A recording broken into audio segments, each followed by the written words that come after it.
Muito importante.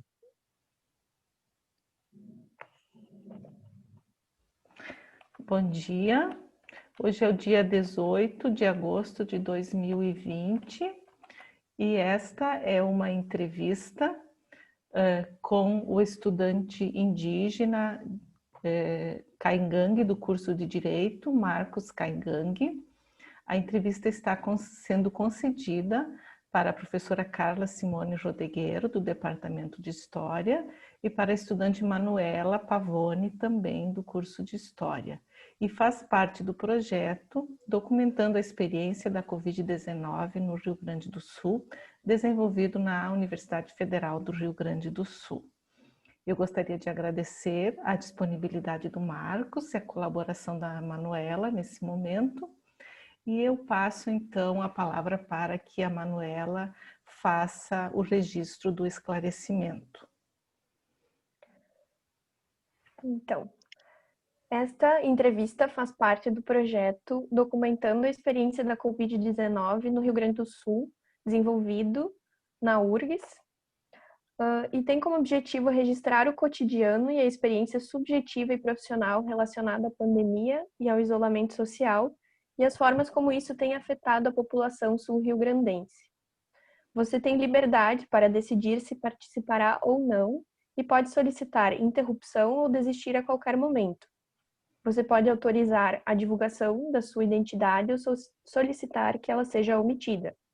O conteúdo da entrevista será utilizado para fins de pesquisa, educação e cultura, e será divulgado na internet para que você e outras pessoas tenham acesso aos resultados. Não há custos nem compensações financeiras pela participação. Caso você se sinta cansado, triste ou confuso, podemos parar a entrevista e, se for do seu desejo, retomá-la em outro momento. Se você não se sentir confortável para responder alguma pergunta, podemos passar para outra pergunta. Se for do seu interesse, você poderá definir um prazo para o início da divulgação da sua entrevista. Então, agora algumas perguntas, né, de esclarecimento. Você está esclarecido quanto aos objetivos da pesquisa e quanto à forma como a entrevista será feita? Sim, Você concorda que a sua identidade seja revelada ou prefere que seja usado um pseudônimo? concordo que seja revelada. Você autoriza o uso das informações prestadas nessa entrevista para fins culturais, educacionais e de pesquisa e que as mesmas sejam disponibilizadas na internet? Concordo. Você autoriza o uso de sua imagem na divulgação do material? Autorizo. Que bom, obrigada, Marcos. Eu gostaria de começar solicitando que você se apresentasse e também nos contasse sobre a sua disponibilidade em participar do projeto concedendo essa entrevista. Uhum.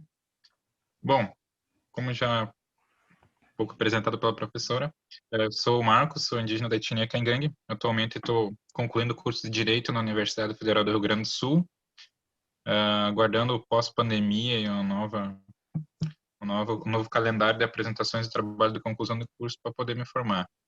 Eu sou membro e pertenço à comunidade indígena do norte do estado do Rio Grande do Sul, terra indígena Nonoai, e atualmente estou residindo e morando em Porto Alegre devido às questões da universidade, né, que tem que estar presente aqui para poder algumas coisas poder estar dando encaminhamento em termos de estudo.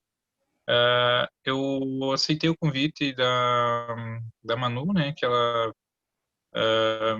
enfim, me comentou sobre a pesquisa que estava sendo realizada e tudo mais, a importância, né, e a diversidade do perfil de alunos que tem na universidade. Dentre essa diversidade está sendo realizada uma pesquisa até então, né, para fazer esse levantamento do contexto de pandemia desses alunos, principalmente cotistas na universidade, beneficiários PRAE. Dentre eles, eu também sou um beneficiário PRAE, como todos os alunos indígenas ingresso via processo seletivo indígena na URGS são automaticamente beneficiários PRAE, e eu aceitei o convite porque eu acho que é importante, né, estar trazendo esse né, dando visibilidade também para que outros alunos e professores, docentes e técnicos também possam estar, né, conhecendo um pouco da realidade dos estudantes indígenas que, né, também estão vinculados a ela e o contexto que eles se encontram, né, nesse contexto de pandemia, que de alguma forma afeta todos nós no Brasil, uns num grau mais elevado, outros nem tanto, né, mas nós indígenas também estamos submetidos a esse contexto. Eu acho que é importante a gente estar podendo, né, trazer algumas questões à tona e divulgando também de alguma forma, problematizando e pensando, né, os contextos que a gente enfrenta também. Acho que é mais nesse quesito, assim, minha apresentação em termos gerais seria isso, né? Ok, obrigada. Podemos fazer a primeira pergunta, então, aqui do nosso questionário.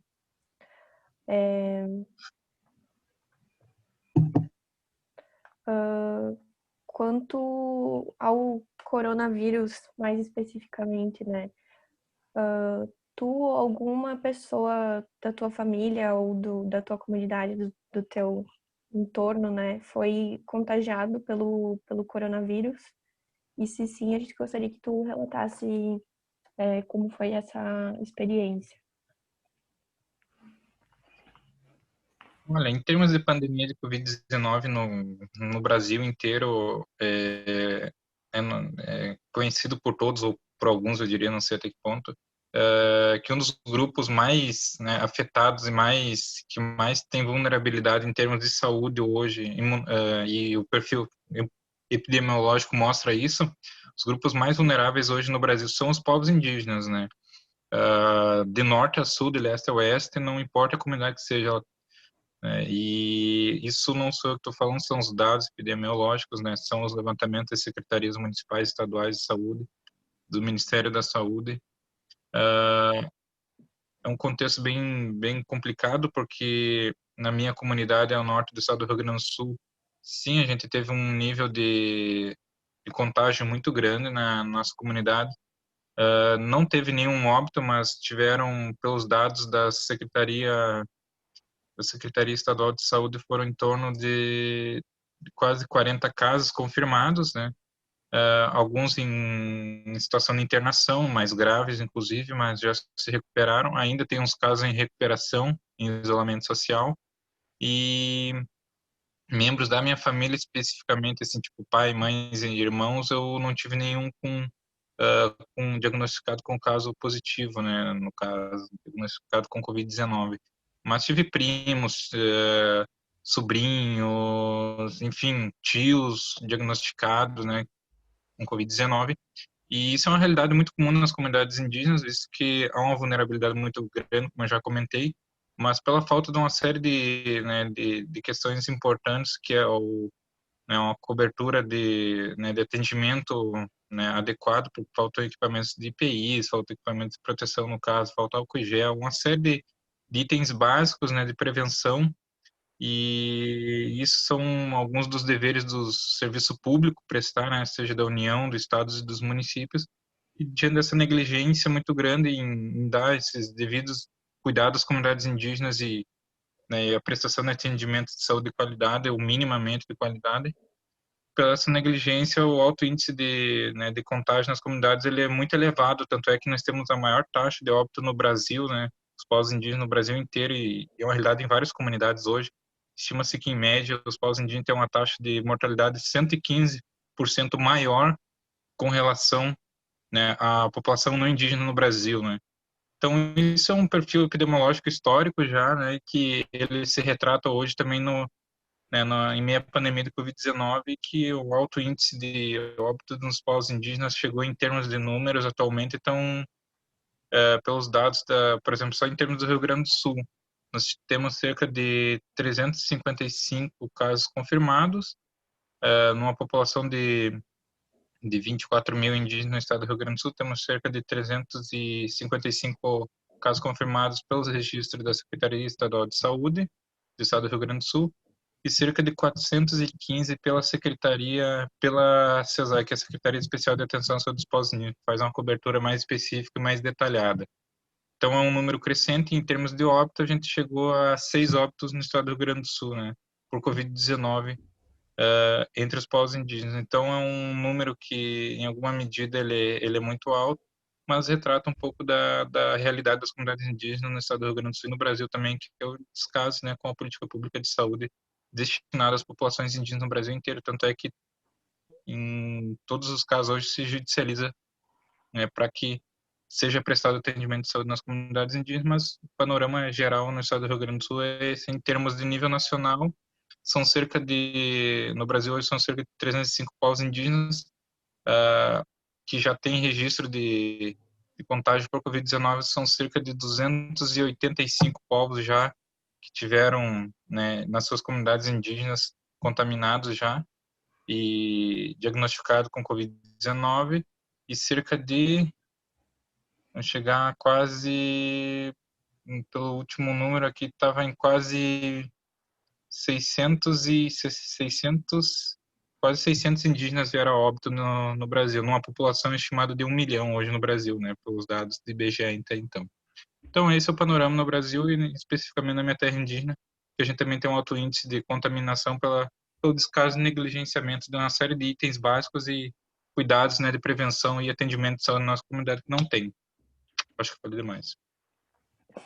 Marcos, considerando a experiência na terra indígena de Nonoai, você tem algum relato a respeito da assistência médica, talvez comparando como ela era antes e a partir do momento da pandemia, ou algum caso que você tenha acompanhado de pessoa que foi contaminada e que precisou do serviço médico? Você tem algum relato a respeito disso? Olha, em termos de atendimento médico e atendimento de saúde básico nas comunidades, o que acontece, por exemplo, na minha terra indígena, a gente tem unidades básicas de saúde dentro da comunidade. São cerca de três unidades básicas e com equipes multidisciplinares, né, que prestam atendimento nessas unidades. O que acontece? Antes da pandemia, o atendimento ele se dava normalmente na comunidade, e atualmente ele está bem mais rigoroso e restrito, mas isso também é em razão né, das medidas que a comunidade tomou, né, e vem tomando, para que não se tenha um maior número de infectados, né, na nossa comunidade. O que acontece? Hoje, para entrar na comunidade indígena, só está autorizado equipes de saúde e prestadores de serviços essenciais. E, por exemplo, o que é muito comum? Não pode membros da terra indígena sair e voltar sem uma justificativa. Estão proibida a entrada de não indígenas nas comunidades indígenas, e isso eu acho que em quase todo o Brasil e na minha não é diferente. Ou seja, só as equipes multidisciplinares de saúde e algum outro de serviço essencial estão autorizados a entrar na terra indígena.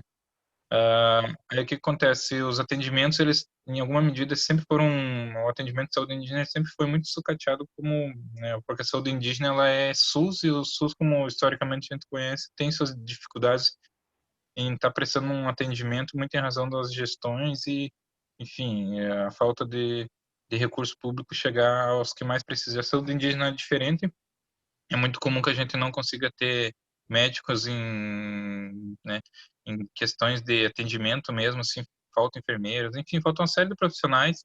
Isso se evidenciou ainda mais em contexto de pandemia agora também, né? A falta de profissionais de atendimento nas nossas comunidades. Isso que eu digo que a minha terra indígena é uma das maiores do estado do Rio Grande do Sul e que tem unidades básicas dentro da comunidade, que deveria ter essas equipes, né, completa minimamente prestando atendimento, e não tem. Eu não estou comentando aqui sobre terras indígenas que estão em área de retomada ou que não tem nem unidade, não tem nada, né? Então, um problema ainda mais grave, mas na minha também não deixa de ser grave, porque a gente não tem sequer médicos hoje prestando atendimento na comunidade, né? Então, os indígenas, nós precisamos, se tem um caso diagnosticado de Covid-19, a gente tem um acompanhamento por parte de alguma enfermeira, alguma coisa ou outra, né? Que dá encaminhamento para outros profissionais da rede de atenção de média complexidade, que acontece, que é a rede hospitalar fora da comunidade indígena, que é no município mais próximo, mas que eles não vêm dar orientação, porque eles também têm receio em vir, de alguma forma, num ambiente que tenha alguém com Covid-19, por exemplo, principalmente na terra indígena. Então, ele é uma negligência meio que generalizada, assim, sabe? E por isso o alto índice de casos de Covid-19 na nossa comunidade, falta de orientação, prevenção e aqueles cuidados mínimos e básicos, né? Que é essencial por parte de profissionais da área da saúde.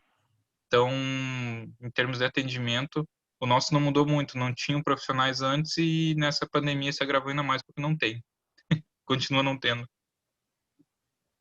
No caso, algumas internações em Nonoai ou em Passo Fundo, que é o centro de mais próximo, também tem acontecido? Tem vários casos aconteceram. O que acontece no momento está diagnosticado, está em caso de agravado, está encaminhado diretamente, passa para uma triagem no hospital municipal ali do município mais próximo e encaminhado para o centro de referência, né, de alta complexidade, que é a unidade hospitalar de Passo Fundo, por exemplo, né? Então, o pessoal acaba sendo encaminhado todo para lá e alguns indígenas da minha comunidade chegaram aí até lá. E uns, não sei até então agora se tem algum outro internado, mas até então tinha 1 ou 2 internados lá, né, em estado mais complicado e agravado, assim, alguns em caso de estar entubado, né, porque o coronavírus ele atinge o sistema imunológico de uma maneira muito grave, que se tu tá hoje na UTI, amanhã tu pode estar entubado ainda mais grave, né, então tinha alguns casos registrados, mas na minha comunidade até então acho que todos já foram liberados de estar em, né, não tem registro de nenhum indígena da minha comunidade em estado de internação grave no hospital de Passo Fundo, por exemplo, né, no município de Passo Fundo. Mas de outras terras indígenas próximas tem indígenas internados em estado grave em Passo Fundo, sim. E agora tu comentou, né, sobre qual foi a mudança de rotina na tua comunidade. Então a gente gostaria de saber qual foi a mudança na tua rotina especificamente. O que mudou com a pandemia? Olha, em termos de mudança de hábitos e práticas, para nós pós-indígenas, ela é uma mudança bem radical e bem, que a gente vê uma série de mudanças, evidentemente. A gente tem uma forma de vida e de exercer nossa vida coletiva enquanto povos indígenas que, em alguma medida, é semelhante com os não indígenas, mas tem suas peculiaridades e especificidades nas nossas comunidades. É muito comum, os espaços nossos é muito coletivo, né? Então, dentro das comunidades, isso é evidentemente muito maior. Por exemplo, é sempre comum qualquer atividade que a gente faz na nossa comunidade, de alimentação, de conversa, de chimarrão, enfim, de canto, dança, é tudo muito coletivo. E quando a gente fala de coletividade, a gente fala em reunir, às vezes, 100 mais pessoas em uma questão de meia hora ali, sabe, para qualquer atividade.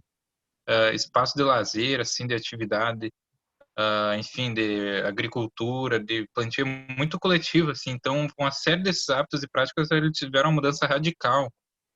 Hoje, o isolamento social ele veio e a gente adota rigorosamente na minha comunidade, por exemplo. O distanciamento social também é muito adotado, até porque a gente teve um alto índice de contaminação e contágio por Covid-19 devido às nossas práticas e à nossa forma de viver coletivamente e a forma de viver enquanto caingangue, né, enquanto indígena mesmo. E até a gente entender o impacto que a Covid-19 poderia ter nas nossas comunidades, a gente tentava viver normalmente, em alguma medida, mantendo o isolamento social, porque a gente não tinha algumas orientações mínimas de saúde, como eu já falei, pela falta de profissionais, descaso, negligência, uma série de coisas, né? E quando a gente percebeu aí a gente foi ter as orientações, a nossa comunidade recebeu algumas orientações básicas, a gente começou, né, mudar radicalmente nossos modos de vida, né? E até agora a gente adotou uma série né, restrições básicas, isolamento social, distanciamento. Hoje as comunidades têm itens básicos, algumas, né? A minha não é muito comum, mas algumas famílias têm itens básicos de prevenção, como máscara, álcool gel, mas a maioria não tem. Então, mudou drasticamente assim a rotina e a forma da nossa comunidade viver enquanto, né, sujeitos indígenas nas comunidades e, sabe, é algo bem diferente, como a gente falou, não tem como entrar e sair da terra indígena sem uma justificativa realmente que seja, né, de serviço de item básico essencial, por exemplo, ir no supermercado, enfim, né, para atendimento de saúde, isso são tudo itens, né, que eu diria essenciais, mas tem, ou seja, aquela forma de viver, de ir, voltar e estar sempre em constância transitoriedade, né, mobilidade já não existe mais. É muito comum indígena da minha comunidade ir na comunidade do lado. E isso eu não falo tipo um ou dois, ele é um deslocamento em massa, muitas vezes. São, enfim, várias restrições que mudaram e a gente está tentando se adaptar a essa nova realidade também, né? Mas que tem sido importante para nós e houve uma adesão muito grande assim, na comunidade e mudou radicalmente assim, a forma de vida e de viver, né? Eu diria que hoje nós indígenas estamos em um contexto com os critérios adotados dos não indígenas também, né? Que é o isolamento social, o distanciamento, os cuidados, itens básicos de prevenção, não muda nada nas nossas comunidades em relação aos não indígenas, por exemplo, né? Então, essa é uma mudança bem drástica, assim, sabe? Ou seja, Marcos, aquelas práticas que eram comuns de serem feitas coletivamente agora já não podem mais ser feitas. Vocês estão isolados da comunidade em relação ao extracomunitário, mas também na forma como vocês se relacionam dentro da comunidade também é muito radical a mudança. Sim, exatamente. Em todas as comunidades, assim, por exemplo, uma coisa que é muito comum a gente fazer nas nossas comunidades é roda de conversa, porque sempre onde tem velho vai ter os mais novos, assim, né, que gostam de estar ali tomando chimarrão, ouvindo história, ou fazendo um fogo próximo no inverno. Agora, por exemplo, é muito comum fazer fogo de chão grande que reúne 30, 40 pessoas, assim, do nada, assim, sabe? Ou até mais. Então, isso já não tem mais busca de matéria-prima, como o cipó para a produção de cestos, que é muito comum o pessoal se reunir em diversos grupos e fazer a coleta do material para fazer artesanato, já não ocorre mais, é tudo individual. Ou seja, compartilhar alguns espaços, inclusive de cachoeira, de água, de rio, o pessoal evita, né? Mesmo que seja água corrente, mas o pessoal, enfim, as orientações sejam para que não tenha aglomeração nesses espaços também. Ou seja, qualquer atividade, semanas culturais foram todas canceladas, atividades, eventos, tudo está cancelado praticamente. Festas culturais e atos e rituais que é comum semanalmente, alguns diariamente, outros mensalmente, foram todos cancelados, esse ano não ocorreram nada. Então é uma mudança bem drástica, né, na realidade, no modo da gente viver dentro desses, né, dos nossos territórios também. Eu queria perguntar, tu, enquanto morador da casa do estudante, também acho que é uma realidade interessante da gente conhecer. Como é que está sendo isso na casa do estudante e com relação a Rio, porque vocês vivem em comunidade aí também, né? Então, como é que está sendo Sim. essa experiência na casa do estudante? Olha, para mim que é morador da casa do estudante, atualmente está eu e não sei mais um ou dois estudantes indígenas que a maioria acabou retornando para suas comunidades, né? Então, é uma realidade totalmente diferente, porque querendo ou não, a gente está no espaço urbano, e aqui Porto Alegre é das regiões com maior índice, né, de contágio por Covid-19, área de risco altíssima, bandeira vermelha, por exemplo, né? Então, no meu município já não era essa realidade, era mais flexível o comércio e tal, porque em dado momento ficou bem mais, né, tranquila a situação, porque não tinha muitos casos de contágio, casos confirmados de Covid-19 e tal. Na minha comunidade já estão se flexibilizando algumas coisas, mas com os cuidados mínimos de prevenção, distanciamento e não aglomeração e tal. Mas aqui é bem mais difícil, porque na medida em que a gente está num ambiente que é mais populoso, eu diria, e os riscos eles proporcionalmente eles também aumentam em alguma medida, mas que eu e outros estudantes indígenas estamos retornando porque em razão da volta às aulas também, né, que estão vindo aí pela Universidade Federal do Rio Grande do Sul. E é uma realidade, por exemplo, eu também estou voltando porque na minha comunidade eu não tenho acesso à internet, é uma série de questões mínimas estruturais básicas para se ter aula em AD, por exemplo, né, modelo remoto. Então a gente está voltando não porque quer, é muito a questão de necessidade também, porque aqui, por exemplo, tem internet, tem algumas coisas, né, que facilitam o acesso às aulas, por exemplo. Então não é porque eu saí de lá porque eu gostaria de estar aqui nesse ambiente, por exemplo, né, e porque Porto Alegre me faz bem. É uma questão mais de necessidade mesmo, porque a universidade está, né, voltando às aulas essa semana já, e a gente precisa de alguma forma também superar algumas barreiras, mas que é difícil, né, em meio a essa pandemia e tu se expor ao risco em virtude da volta às aulas, por exemplo, que é um debate mais aprofundado que se tem até então na universidade aqui. mas que ela já foi aprovada e a gente está aí, né? Então é uma mudança radical, sim, mas é um ambiente que a gente está aí mais em razão, como eu falei, de necessidade do que de querer estar mesmo, mas que tem um risco muito alto e grande para quem aqui vem, né? Principalmente eu que vim da minha comunidade lá do interior, que a gente está tendo todas as práticas de cuidados básicos já há um bom tempo. E a gente agora tem que exercer algumas dessas práticas aqui também no contexto urbano, mas que é bem difícil. Cada estudante tem um número grandíssimo de moradores, né? São quase 500. Ele, querendo ou não, tem uma aglomeração grande, sim, dentro da própria casa do estudante. Não porque os alunos praticam essas aglomerações, mas ela acontece naturalmente porque o número de pessoas é muito grande. O uso de alguns espaços, ele se torna, né, de alguma forma, ele vem ocorrendo, né, porque, enfim, os alunos tentam manter os máximos de cuidado, mas acontece porque o espaço é mínimo, é pequeno e é um grande número de estudantes aqui. Então, por exemplo, uma fila do Rio muitas vezes está, agora vem acontecendo, às vezes acontece, às vezes não, e gera aglomerações, enfim. Tu vai comprar alguma coisa ali embaixo na rua, tu querendo ou não, tu já está passando por uma série de espaços com ambiente com muitas pessoas junto, né? Aglomeração novamente. Então, são situações que tu se expõe ao risco, né? Querendo ou não, sabe? Então, algo inevitável só de estar aqui em Porto Alegre, assim, sabe? Por isso, talvez a bandeira vermelha e o alto índice número, né, de casos confirmados de Covid-19, mas que muitos alunos, dentre eles eu também, estão retornando para poder estar tendo um sinal de internet, computador, alguma coisa, para poder dar continuidade às aulas que estão aí para iniciar no dia 19, né? Já que você falou a respeito da volta às aulas, eu acredito que você tenha contato com outros colegas que são indígenas também. E também eu fiquei pensando a respeito das escolas indígenas lá na terra indígena de Nonoai. Você poderia falar um pouquinho mais a respeito das dificuldades de acompanhar as atividades online lá, ou também das dificuldades de, nesse momento, ter que se mudar para Porto Alegre, permanecer em Porto Alegre quando se poderia talvez ter uma segurança maior não estando aqui. Então, sobre a experiência de outros estudantes indígenas e a questão das aulas. Bom, o retorno nas aulas foi bem discutido em dado momento, né? Porque a proposta dele até então ele foi, né, não houve muito diálogo. A questão de democracia na nossa universidade e participação está bem complicada, né?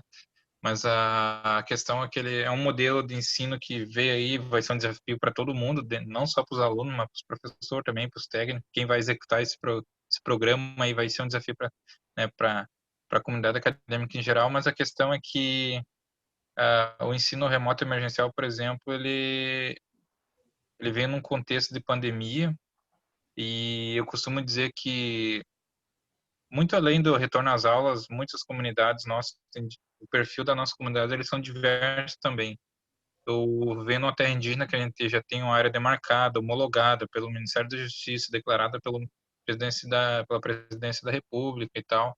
Tem alguns serviços de saúde, educação, né, algum saneamento, habitação, alguns serviços essenciais básicos minimamente tem, mesmo com todas as dificuldades, mas tem outras regiões e outras comunidades que não tem nada, que estão em área de retomada, que estão em áreas de conflitos territoriais, enfim, que não tem água, não tem luz encanada, não tem água encanada, não tem luz, né?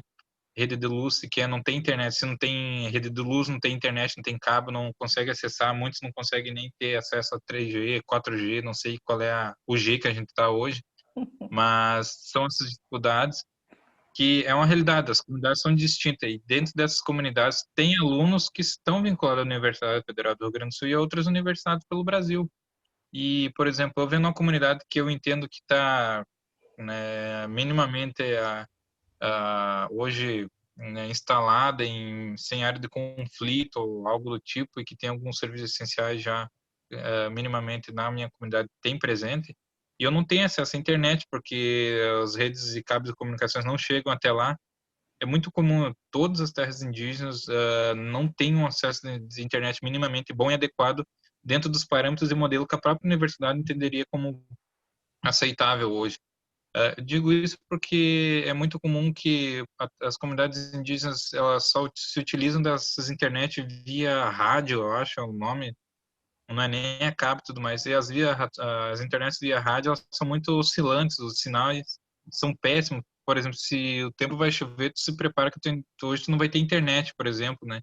Então, não tem um sinal de a cabo, por exemplo, que é um sinal minimamente adequado para tu ter, né, uma aula. Sinais de 3G, 4G são péssimos nas comunidades, muito em razão dos locais mais distantes assim da cidade. Enfim, ou seja, muito além dessas estruturas, alguns também não têm equipamentos mínimos para assistir aulas, mas muito além disso é o ambiente que a gente também vai estudar. Por exemplo, eu comentei na minha casa que tem 5, 6 pessoas. E se torna já um desafio tu poder estudar nesse ambiente e espaço, porque as nossas escolas estão fechadas, por exemplo, né? Mas tem indígenas, outros estudantes que têm uma família com 10 ou mais, sabe? Tem um colega meu aqui que tem uma família com 18 irmãos e eu acho que 12, quase 12 compartilham a mesma casa, assim, ou seja, se torna um ambiente também de desafio e dificuldade para ele poder estar estudando, né? E o ERE ele foi discutido mais nos moldes e nas formas de ver o mundo por parte dos alunos não indígenas, por exemplo, né? Quando a universidade se deparou que tinha um perfil de alunos com extrema vulnerabilidade dentre eles nós indígenas, ela daí sim, após a implementação e aprovação do ERE, é que se começou a discutir algumas medidas, né, de forma a atender aos estudantes indígenas, né? Dentre eles, não só os estudantes indígenas, mas os beneficiários para em geral da URGS, né? Com auxílio tablet, auxílio alimentação, alguns itens, né, que de alguma forma ajudam, mas que de certa forma ele não vem, né, de alguma forma realmente suprir todas as necessidades. Então, os estudantes indígenas estão num grupo de vulnerabilidade muito extremo, assim, muito além de tu dar um tablet ou acesso à internet, mas o contexto que a gente vive também. Eu costumo dizer que enquanto várias comunidades têm diversos casos de Covid-19 em quase todas as comunidades do estado do Rio Grande do Sul, vai voltar às aulas, sabe? Então, tem vários alunos que nem estão preocupados com volta às aulas porque eles estão preocupados nessas comunidades, né, com minimamente para segurar a sua saúde, né? Outros preocupados em realmente em dar os cuidados mínimos para suas comunidades, em itens de prevenção, né, de orientação, busca por equipamentos. Outros estão na linha de frente realmente, né, orientando a comunidade, fazendo barreiras sanitárias, enfim, né, para ter esses cuidados que muitas das nossas comunidades não conseguem ter pela falta de orientação. Então, eu costumo dizer que teve alunos, inclusive amigo meu que é estudante da URGS, que foram diagnosticados com Covid-19 e tal. Ou seja, vai ser um desafio para nossas comunidades também, para nós estudantes indígenas, que eu costumo dizer que enquanto a universidade pensa em voltar à aula, muitos estudantes estão pensando em como sobreviver nas comunidades e tentar, né, segurar minimamente sua saúde, assim, né, para que não venha, por exemplo, ser diagnosticado com Covid-19 e venha a ter algum agravamento ou complicação em razão disso, né. Então, é algo que a gente está tendo que pensar em meio a uma pandemia, sabe, a volta às aulas, assim, que já é um desafio para os não indígenas, há um grande debate em torno disso, para nós estudantes indígenas também se torna um desafio muito grande, sabe.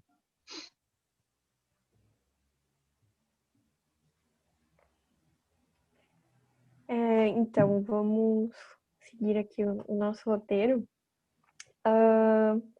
Te perguntar quais têm sido os impactos econômicos da pandemia e do isolamento social na tua vida, da tua família e da comunidade.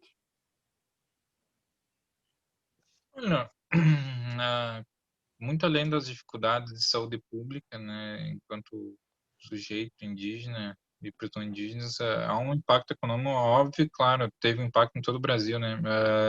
Como eu já falei, as comunidades indígenas, entre os índices de renda no Brasil, eu costumo dizer que se tem, né, os índices e graus de renda, nós, né, temos baixa renda e tal, eu diria que a gente está no subterrâneo, porque as comunidades indígenas são grupos de vulnerabilidade extrema hoje no Brasil, mas, enfim, falta de políticas públicas e algumas coisas, né, que a gente pode discutir historicamente.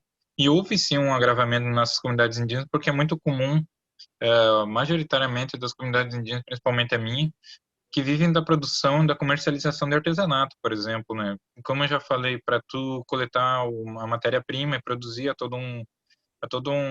né, uma restrição hoje em relação a isso. mas muito além de tu produzir artesanato e comercializar, tu tem que se dispor a sair e comercializar esses artesanatos fora da comunidade. Isso está proibido, né? Então, houve um impacto muito grande na minha comunidade, inclusive na minha família também, alguns trabalham muito com isso, e isso reduziu a renda basicamente a zero, né? Então, o auxílio emergencial aprovado pelo governo federal, ele vem a tentar dar um auxílio, né, essas necessidades básicas. O auxílio emergencial que, enfim, estima-se que hoje no Brasil cerca de 40% da população indígena não conseguiu acessar ainda o auxílio emergencial por algum problema de cadastro, que inclusive tem muitos indígenas que não estão nem nos cadastros, né, do governo federal, da Receita Federal, para poder, né, ter aprovação. Isso por uma série de questões culturais também, porque, enfim, aí a questão é que muitos não conseguiram ter acesso ainda. Na minha comunidade também não. E muitos dependem desses auxílios, por exemplo, e não tem. Mas o que acontece na realidade hoje? Nas comunidades indígenas é muito comum boa parte das comunidades estarem sobrevivendo de doações de cesta básica, de ONGs, de organizações de sociedade civil, que disponibilizam mantimentos, alguns itens de prevenção e cuidado para essas comunidades, inclusive a minha, né? Então, pela negligência de aprovação e, consequentemente, receber auxílio emergencial, isso não vem ocorrendo. Daí as comunidades indígenas dependem muito desses donativos. Isso é uma realidade em várias comunidades hoje, né? Então, ficou totalmente no Brasil inteiro hoje as comunidades indígenas na dependência do auxílio emergencial porque a fonte de renda foi praticamente colocada a zero.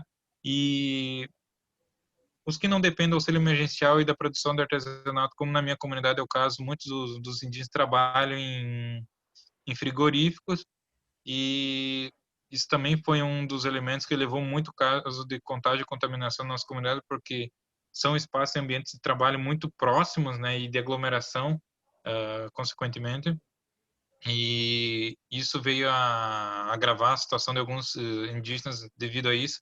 O número de contágio em frigoríficos é muito altíssimo, né, a gente tem notícias já sobre isso, e é uma realidade, sabe? Então, os que não trabalham, com artesanato, trabalham em espaços eternos como frigorífico, isso eu estou falando de quase mais de 1.000 indígenas que trabalham em frigoríficos em Santa Catarina, na região próxima ali, e que enfrentam essas dificuldades se expondo ao risco, né? Então, e os que não trabalham em frigoríficos, trabalham especificamente da produção de artesanato, de alimento nas nossas comunidades, e dependem muito do auxílio emergencial, por exemplo, hoje no Brasil, né? Então, as rendas, elas estão nessa dinâmica, assim, praticamente, numa dependência completa, né, dos órgãos públicos hoje, muito além do auxílio emergencial, foram destinados recursos públicos, né, pela via Fundação Nacional do Índio, por exemplo, para executar, né, recursos públicos nas comunidades indígenas. O último dado de recurso público em valores eram cerca de 490 milhões, né, era destinado para a compra de alimentos, IPIs, uma série de itens básicos para as comunidades, para a sua subsistência. E desses valores, somente 39 milhões tinham sido executados até mês passado. Não se tem mais dados sobre isso, porque até então o Ministério da Justiça e da FUNAI não divulgaram mais, né, enfim,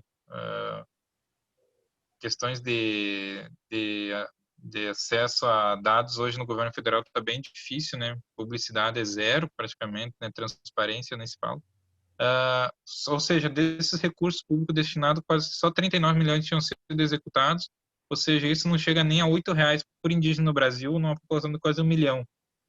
Então, é uma negligência muito grande, assim, uma falta de empatia e uma negligência muito grande em vários aspectos de diversas políticas públicas hoje para povos indígenas, seja na área da saúde, né, da educação, mas de compra de alimentos, né, compra de IPIs, uma negligência muito grande, tanto é que o próprio Ministério Público Federal está tendo que atuar muito, né, via judiciária, para que se obrigue, né, os órgãos públicos a estar comprando uma série de itens essenciais para a subsistência e sobrevivência de algumas comunidades, e né, isso em alguma medida vem ocorrendo, mas sobre muita cobrança e pressão, sabe? Então a realidade nossa assim diversa, sabe? Então a realidade da minha comunidade é que o pessoal depende muito estritamente hoje dos órgãos públicos assim para poder né, ter a subsistência garantida, assim, sabe? Essa é a realidade, eu diria, dos pós-indígenas no Brasil inteiro, quase, assim. Ok. Então, você nos contou coisas bem sérias em relação aos impactos econômicos da pandemia e do isolamento. E em relação aos impactos psicológicos, você consegue pensar a respeito disso, nos dizer como é que você sente no seu entorno a questão dos impactos psicológicos? Olha, é evidente que tem impactos assim, muito mais os impactos sociais, econômicos, estruturais, de saúde pública, em termos de bem-estar, assim, realmente há um impacto sim, psicológico, porque a gente teve que, muito além de transformar todos os nossos hábitos e realidade de vida, né, enquanto indígena, ter sido transformada, mas também pelo impacto muito, em alguns casos mais graves, né, pela própria Covid-19, assim, muito, por exemplo, na minha comunidade teve um dado momento que o impacto foi tão grande que todo mundo passou a ter medo, assim, de estar socializando alguns espaços, né, de ambiente coletivo, por exemplo, né, porque teve casos de familiares que tiveram Covid-19 e foram, né, acabaram ficando em estado grave, por exemplo, né. Então, isso gera.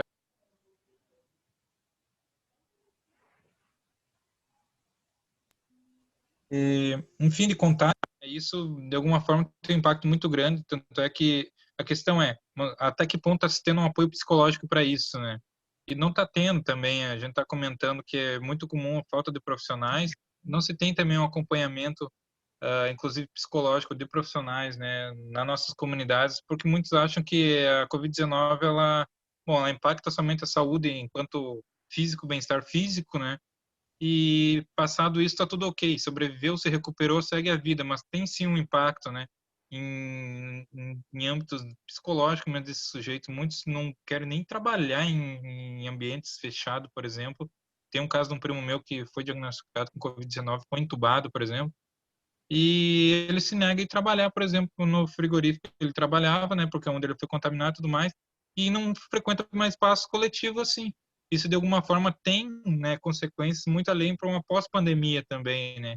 Então, é uma negligência muito grande, muito além do atendimento médico, mas também no acompanhamento psicológico, né, nesses casos, nas comunidades, é evidente, sim, que fica, né, essa sequela no âmbito psicológico também do sujeito e da comunidade, de alguma forma, que acaba tendo, né, isso é visto pela comunidade assim como algo que realmente tem um impacto muito grande e modifica uma série de elementos, né, de vivência, de práticas e hábitos que se exercia, que hoje não se exerce mais, né?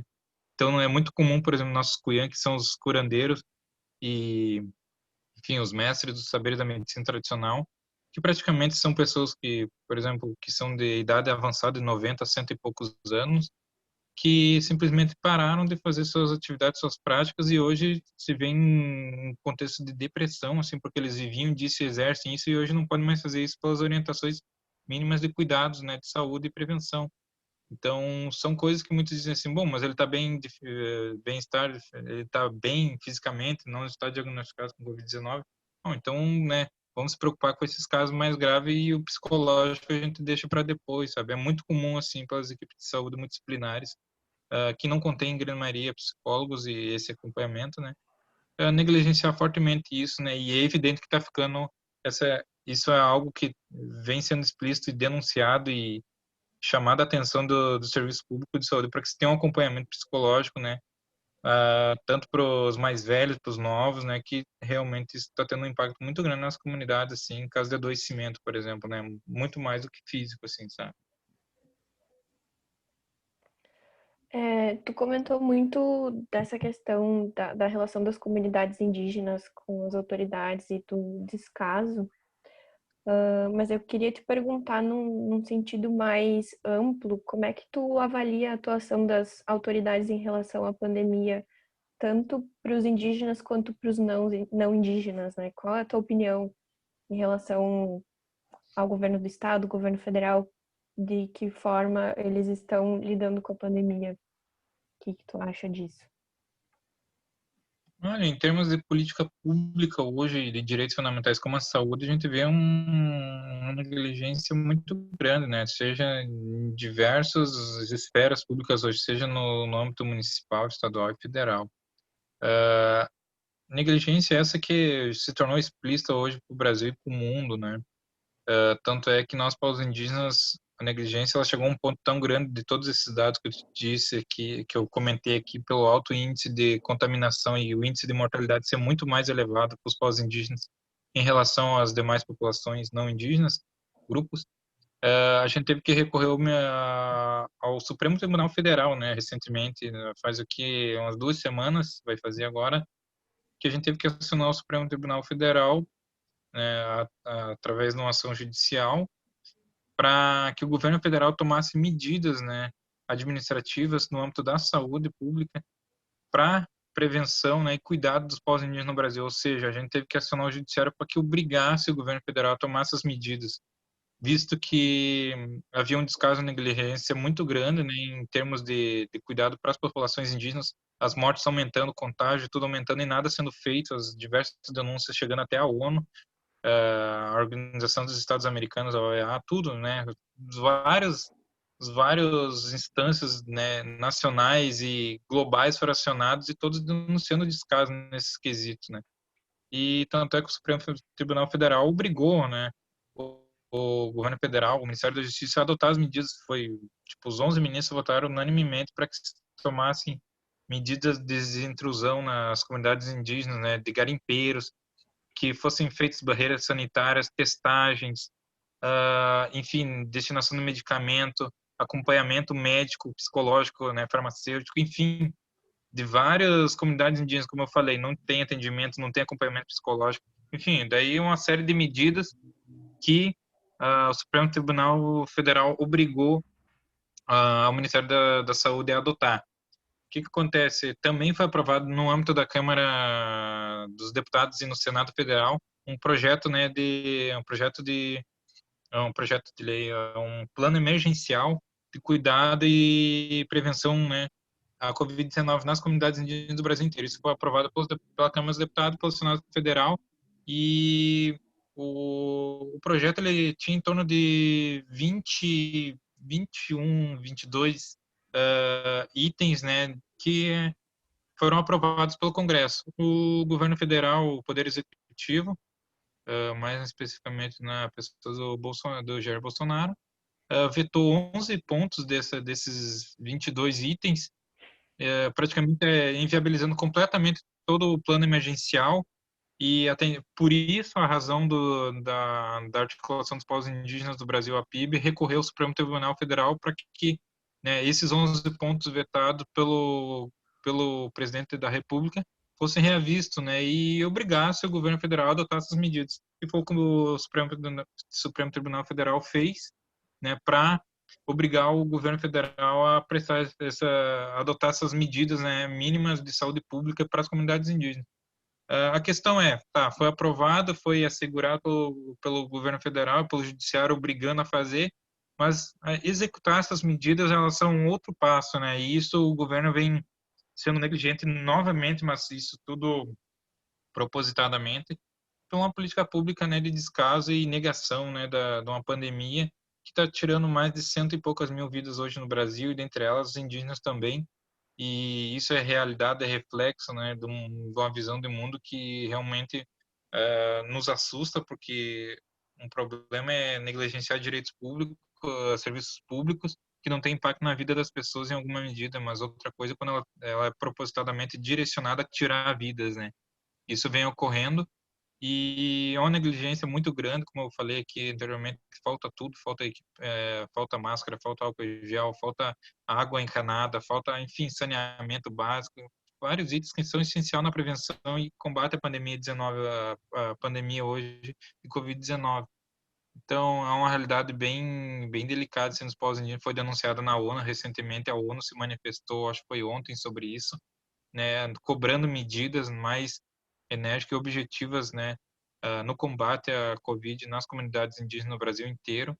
E o governo simplesmente diz que está fazendo o melhor que pode, está tomando todas as medidas possíveis, executando o orçamento necessário para isso. a gente viu que não é bem isso. O próprio orçamento do Ministério da Saúde foi executado somente um terço desse orçamento, né? Então, a gente tem uma dependência muito grande do governo federal hoje em termos de cuidados de saúde, porque a Política Nacional de Saúde voltada às comunidades indígenas, hoje às populações indígenas no Brasil, é competência do governo federal através, né, da Secretaria Especial de Saúde Indígena, que faz o atendimento em diversas comunidades no Brasil inteiro, mas que tem o atendimento garantido pela rede, né, municipal e estadual também, mas que em alguma medida eles se omitem dizendo que isso é uma competência especificamente do governo federal e que ele em alguma medida não tem essa responsabilidade para si, né? Então fica uma situação muito de jogar a responsabilidade para outro órgão, sabe? O município joga a responsabilidade dessa prevenção, dessa política pública e é do governo do estado. O governo do estado joga para que a competência do governo federal. Enfim, no final das contas, nessa isenção de responsabilidade e omissão aí, vidas vão sendo perdidas, o índice de contágio vai aumentando muito grande, vai aumentando de maneira, né, gradativamente elevada, assim. Então, é um descaso assim, meio que completo em grande medida. Em alguma medida, outros estados são mais sensibilizados em dar um apoio mais grande nas comunidades indígenas e outros simplesmente negligenciam por um processo histórico no nosso país de racismo e preconceito com os povos indígenas e descaso em política pública amplamente geral e a saúde nem ia ser diferente.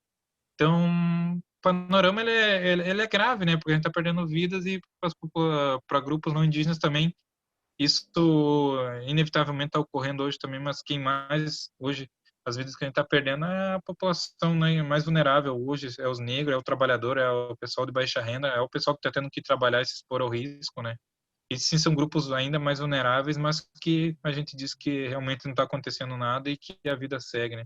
Mas enfim, um panorama bem complicado, a gente vai ver vidas sendo perdidas, né? Até então, enquanto uma vacina não for encontrada para realmente combater a Covid-19, se depender das políticas públicas destinadas pelo governo federal, a gente vai continuar perdendo vidas e seguindo nossas vidas na ideia de que está tudo normal e que a vida tem que continuar, né? E que, enfim, todo mundo vai morrer um dia, sabe? É engraçado, mas essa é uma realidade do nosso Brasil, sabe? A gente chegou a um ponto chega a ser até cômico e irônico, assim, sabe? Pela postura que a gente vem sendo, né, vista pelos órgãos, né, públicos hoje no Brasil. E, enfim, a gente adotou um discurso que a gente depende muito mais das nossas organizações sociais. Hoje o Brasil vive num contexto assim, de que a gente está num processo de dependência mútua de organizações sociais. Como eu falei, já que a gente não tem recurso público para alimentação por parte dos órgãos públicos, a gente depende de outras organizações sociais que fazem essas doações, por exemplo, né? Então é muito mais um contexto de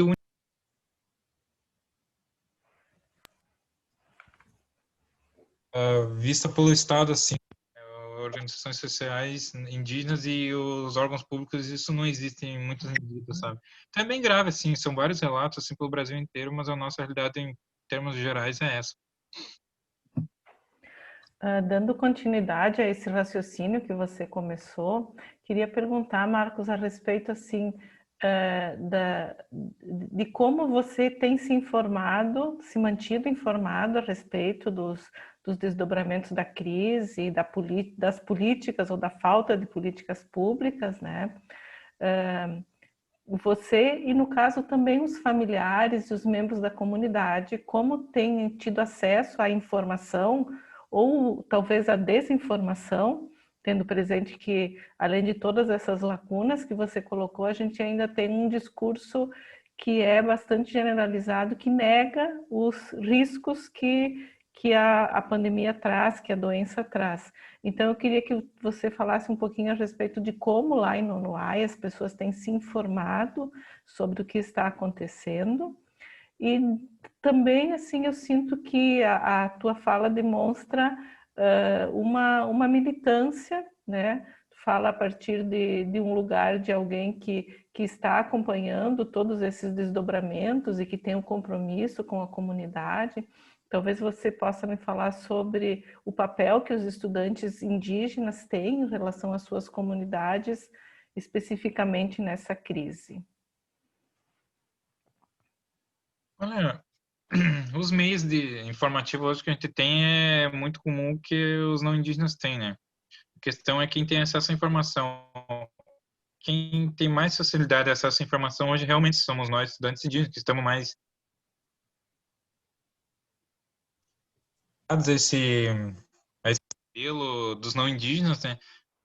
Como eu falei, na minha comunidade é difícil acesso à internet, outros meios né, de informação, mas é mais comum a TV, né? Então, mas o que acontece? Os estudantes indígenas hoje, que têm mais acesso à informação, estão tendo um papel fundamental no desempenho, a prevenção, cuidado, orientação nas nossas comunidades. O que acontece, por exemplo, a gente tem vários estudantes da área da saúde que fazem esse trabalho de orientação nas comunidades, esses estudantes da enfermagem, da medicina, de odontologia também, tentam dar o máximo de orientação possível, né, à comunidade, em termos, né, de risco que se tem à saúde hoje, né, nas nossas comunidades, com a Covid-19, por exemplo. A gente tem um receio, muitos indígenas não acreditam na TV e tal também, né? Aí muitas vezes não escutam também, outros escutam. Então é muito mais comum ele escutar um parente, por exemplo, um indígena mesmo falando, sabe? Então os estudantes indígenas têm a nossa comunidade, por exemplo, vem com muito respeito, uma orientação com o aluno dá, por exemplo. Muitas vezes esses dias, fomos fazer uma atividade em que a gente foi fazer sobre orientações básicas, né, de saúde junto com outros colegas de outra universidade, inclusive, acerca da pandemia de Covid-19 e as implicações, né? E nós fazíamos o trabalho de cadastramento e fizemos algumas denúncias judiciais, né? Em termos de negligência do auxílio emergencial, enfim, fizemos um trabalho amplo. E, enfim, eles viam com muito respeito, com mais, né? Muito mais natural tu ouvir alguém falando a respeito da Covid-19, os riscos que ela tem, do que tu somente ouvir pela TV, né? Então, os meios de informação nossa hoje tem sido, né, feito hoje, a escuta é muito comum pelos estudantes indígenas, por algumas lideranças que têm acesso à informação mais facilmente. Então, muito além da gente, como eu comentei, muito além da gente voltar às aulas agora, os estudantes estão desempenhando trabalhos, né, essenciais, né, ao combate ao Covid-19 hoje nas comunidades, por exemplo, e afora, né. Então, é um papel meu também, enquanto estudante indígena do direito, estar acompanhando todos, né, o desenrolar e o encaminhamento de uma série de ações judiciais hoje, né, cobrando, por exemplo, equipamentos de EPIs, né, álcool gel, máscara, cobrando cesta básica dos órgãos públicos, seja municipal, estadual ou do governo federal, acompanhando a série de medidas legislativas, judiciárias, executivas que estão sendo adotadas e que não estão sendo adotadas hoje, né, para a gente também poder estar cobrando e acionando os órgãos, né, competentes a cobrar, como o Ministério Público Federal, Defensoria Pública da União, né, a AGU. Então, são papéis que a gente desempenha assim que são de extrema importância e fundamentais, né, para nossas comunidades que não têm acesso, muitas vezes não conseguem, não sabem a quem recorrer, como fazer, né? Enfim, fica muito mais fácil a gente estar auxiliando nesse quesito e passando informação, repassando a informação de maneira mais adequada. Muitas vezes não é só falar assim, fica em isolamento social. Como é que você vai falar que viveu a vida inteira em práticas coletivas parar com tudo isso, sabe? Então, muito mais vezes a gente sentar e conversar nós, estudantes indígenas e lideranças, por exemplo, sentar e conversar e explicar para a comunidade como, né, essa realidade precisa ser modificada em alguma medida, momentaneamente, para fazer enfrentamento a essa pandemia, sabe? Então, é um trabalho muito mais orquestrado, planejado, do que simplesmente passar a informação e faça, sabe? Como eu falei, muitos não acreditam na TV e tal, porque, enfim, é uma realidade nova para todo mundo. Há anos a gente não vivia uma pandemia de saúde pública, né? De maneira tão aguda e grave. A gente tem outras pandemias ocorrendo aí, mas que não são dadas visibilidade. Então, é um trabalho que a gente faz, assim, de planejamento mesmo, né? Que é importante, assim. Muitas vezes é muito comum, esses tempos, na minha comunidade, como exemplo, foi uma enfermeira falar sobre práticas de cuidado e prevenção e ensinando como lavava a mão e tudo mais, que as nossas comunidades, entendi, mas não praticaram, sabe? Aí precisou ir estudantes indígenas lá junto com outros profissionais não indígenas explicar e mostrar e dizer como é que se fazia, né?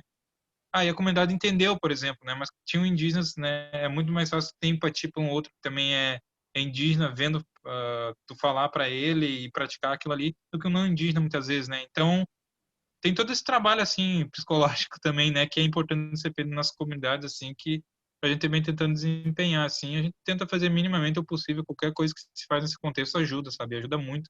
visto que os órgãos públicos também não estão muito interessados em ajudar nem um pouco, sabe?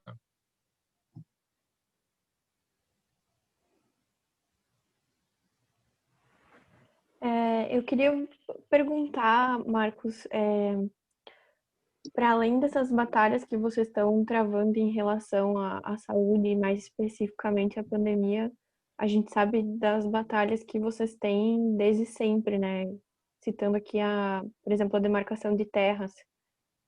Então, eu gostaria de perguntar como é que está isso, considerando, por exemplo, aquele vídeo que saiu da reunião ministerial no começo da pandemia, em que vocês eram atacados diretamente, né? Como é que está essa batalha pelos direitos de vocês, considerando a pandemia, o isolamento social e esse embate com o governo federal? Olha, como eu já meio que falei anteriormente, muito antes da própria pandemia chegar e acabar afetando também as comunidades indígenas, a gente já vinha num processo de, querendo ou não, de criminalização, de genocídio, isso não, né, não explicitamente, de uma maneira implícita mesmo, ele vinha ocorrendo. Algumas situações elas se agravaram com a pandemia, como eu falei, mas algumas práticas históricas de negligência de direitos fundamentais, elas sempre aconteceram, não que veio a pandemia agora que o direito sendo negligenciado, ele sempre veio sendo negligenciado historicamente.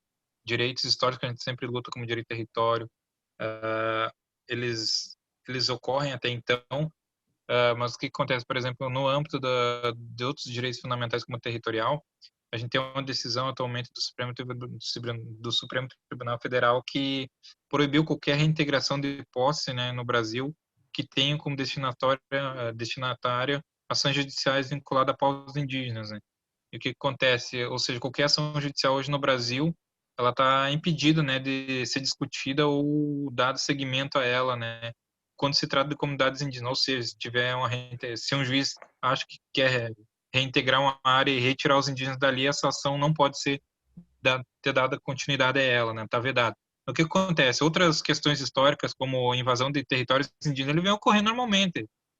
Não é só na Amazônia, a gente acha que as coisas ocorrem só na Amazônia e tal, né? Que tudo, o problema está lá. Na verdade, está no Brasil inteiro. Ele é uma invisibilização de várias realidades indígenas no Brasil, inclusive nosso, na região sul aqui. Vários territórios são cotidianamente, diariamente, ocupados por não indígenas, seja na Amazônia por grileiros e garimpeiros, enfim.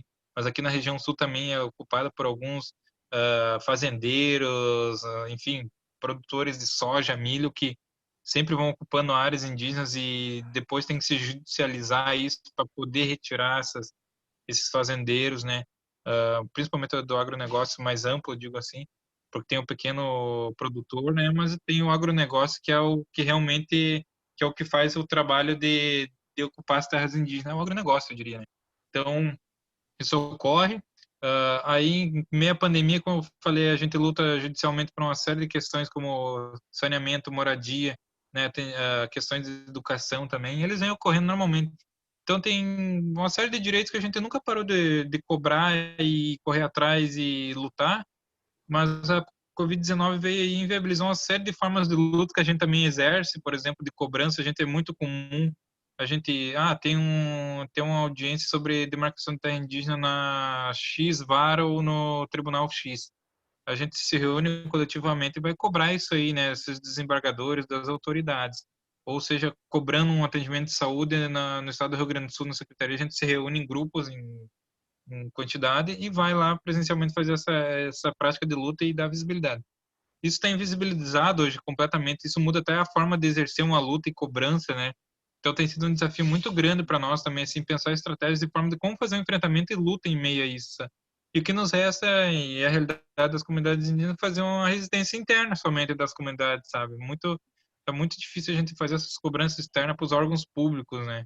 Então, é algo que dificultou muito e é uma realidade nossa, sabe? Não, a gente não consegue fazer aquela luta mais efetiva e eficaz, sabe? Porque os órgãos públicos negligenciam muito porque a gente não consegue sequer ir até eles cobrar muitas vezes, muitos tendo que se expor ao risco para poder chegar a essas cobranças, sabe? Então, os direitos eles continuam sendo negligenciados no Brasil inteiro, sabe? Por isso aquelas medidas que o Supremo Tribunal Federal obrigou o governo federal a tomar, incluía essa diversidade de direitos, né? Proteção territorial, proteção à vida, né?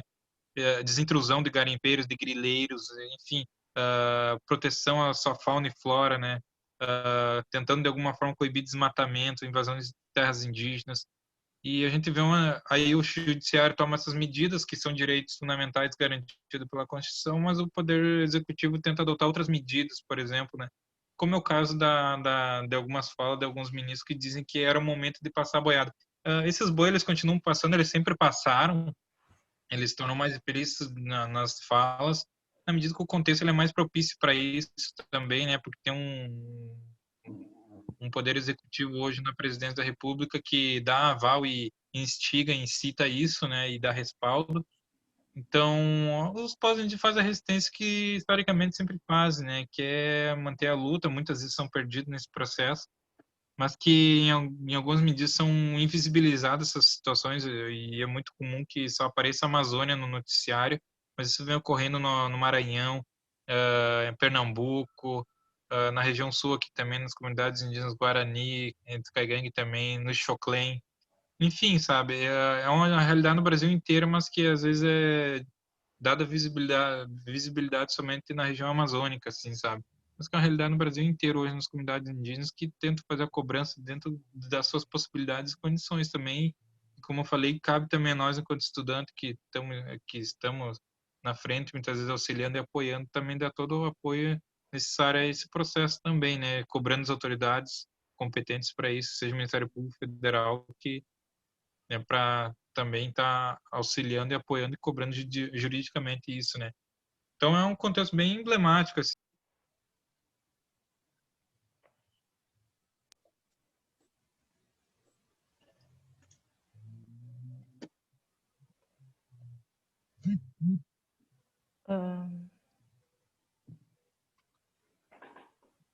Marcos, a gente já está indo para o final do nosso roteiro de questões. Eu queria te perguntar se tu tens feito registros a respeito desse tempo. Assim, algumas pessoas escrevem diários, tiram fotografias de situações inusitadas ou registram de alguma outra maneira nas redes sociais, sei lá.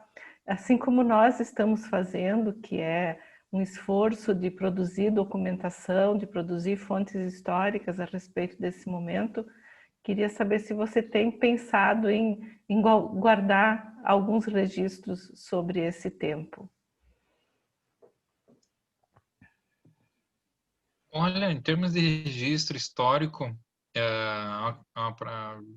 uma questão muito específica e cultural, por exemplo, a nossa forma de conhecimento, de produção de ensinamentos e em geral, historicamente, ela é passada na oralidade para nós, assim, enquanto povo cangangue, por exemplo. Nunca existiu essa metodologia de registrar, de ter como algo, né, arquivado para futuramente demonstrar. Claro que a metodologia a gente introduz e adapta e também se utiliza dela em alguma medida. Mas, normalmente, os povos indígenas não vêm fazendo muito registro, assim. E, dentre eles, em termos fotográficos, por exemplo. O que a gente tenta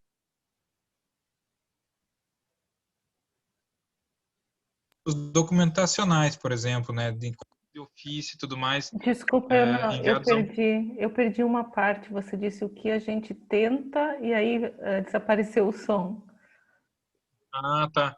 Não, eu disse que a gente tenta, de alguma forma, fazer registros via ofícios documentacionais mesmo, não via imagens, porque a gente está fazendo muitas cobranças e os relatos que estão ficando são via documentacionais mesmo em ofícios públicos, né? Seja em termos de cobrança, cobrando medicamentos, atendimento médico, enfim, alimentos e auxílio de qualquer, né, esfera, seja estadual, municipal ou federal. Está ficando nos relatos, assim, tanto no Poder Judiciário, nos órgãos públicos, assim, isso realmente está historicizado, assim, das diversas realidades das mais variadas comunidades, assim, seja Guarani, seja Caingangue, isso está ficando registrado, assim, só em termos fotográficos, a gente não tem tantos arquivos assim, porque o pessoal nunca foi muito de registrar fotograficamente, assim, né? Mas é uma questão cultural, assim. Mas que outras organizações indígenas, como a Articulação dos Povos Indígenas, vem tentando fazer um registro histórico fotográfico. Também tem um trabalho muito bacana junto com indígenas formados em jornalismo, que estão tentando fazer esses registros em documentário, tentando documentar a realidade de comunidades que estão enfrentando tais dificuldades, né? A nossa, alguns tentam fazer isso aí também com o celular, enfim, gravar algumas coisas assim de enviando inclusive de cobrança para alguns órgãos públicos, né, que a gente tenta muito além de digitar e fazer documento, mas a gente tenta trazer em narrativa, né, em fala, em vídeo, né, para essas cobranças demonstrando a realidade e dificuldade que a gente enfrenta. Então, em alguma medida acontece, mas em outras também não, pela própria dificuldade em produzir esses registros, né? Por exemplo, eu tento produzir em arquivos documentacionais, mas outros tentam, não conseguem fazer por essa metodologia, fazem via vídeo, gravando algumas realidades, e esses relatos são enviados, por exemplo, tem uma campanha muito grande da Articulação dos Povos Indígenas no Brasil hoje, para que os indígenas relatem as dificuldades, né, e os problemas e os enfrentamentos que vem fazendo, né, e as denúncias de omissões, né, tanto por governo municipal, estadual e federal, em torno da saúde pública dessas comunidades. Por exemplo, daí tu grava e faz um documento e envia todo essa produção para a Articulação dos Povos Indígenas que fica sede em Brasília, e eles reúnem todos esses relatos, essas documentações, né, e compilam e fazem um documento como foi feito, né, na ação judicial junto ao Supremo Tribunal Federal. E isso vai ficando como registro, querendo ou não, né? E de alguma forma os indígenas se mobilizam para estar produzindo isso e os estudantes indígenas, em grande parte, estão produzindo isso para suas comunidades, sabe? Então, em termos de registro, fica alguma coisa, mas tem muita coisa que também que acontece lá na ponta, na comunidade, que não é registrado muitas vezes, né? A morte, os problemas mais agudos de enfrentamento à Covid-19, enfim, uma série de gravidades que muitas vezes não chega até ter esse registro, sabe? Mas acontece de alguma forma, assim, é uma campanha muito grande para que isso venha sendo produzido, porque muitas dessas produções e registros, elas estão sendo encaminhadas a nível internacional, inclusive para a ONU, né? Que vem cobrando medidas mais enérgicas em torno de enfrentamento à pandemia para povos indígenas, sabe? Muito legal. Eu posso te sugerir, talvez, que lá na tua comunidade, algumas pessoas que tenham interesse em gravar alguns áudios pelo WhatsApp mesmo, e depois enviem isso para o nosso projeto via o formulário na página do Arquivo Público. Depois a gente pode conversar um pouquinho a respeito, tá? Sim. Manu, queres perguntar mais alguma coisa? Acho que não, estou satisfeita. Então, acho que podemos nos encaminhar para a conclusão e deixar agora aberto se o Marcos tem mais alguma coisa que ele gostaria de relatar que não foi citado até então. Tá aberto para ti agora, Marcos. Eu falei muita coisa, acho que eu não esqueci de nada até então. Acho que não. Em termos mais específicos, acho que era isso, sim.